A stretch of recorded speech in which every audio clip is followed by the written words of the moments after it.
And Missouri wasn't the only Heartland state hit by the earthquake. KTVO's Stephen Seeley traveled to southeast Iowa to see how residents were feeling after the shaky morning. Ashley, everyone I spoke to today in southeast Iowa had different experiences with the earthquake from Oklahoma. Some felt it, others didn't feel it at all. But those who did feel it couldn't believe that it was tremors.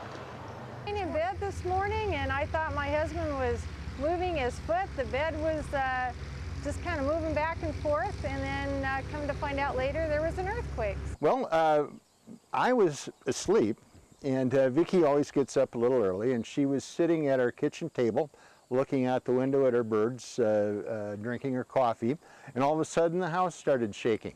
7 o'clock Saturday morning, Southeast Iowa County Sheriff offices received calls about residential buildings getting shaky. Various reports throughout the county, some 911 calls came in that we had multiple people receiving or feeling tremors and that sort of thing at their house. Even though there were numerous calls from concerned residents, no one was harmed. We have no reports of any building damage or any damage whatsoever. In Pawnee, Oklahoma, that wasn't the case. Homes saw structural damage, with some houses aesthetically losing an entire side. You'd think with the impact southeast Iowa received, it was just the after effect from Oklahoma. But, as former Senate candidate Kraus explains, it was just a smaller magnitude of the earthquake.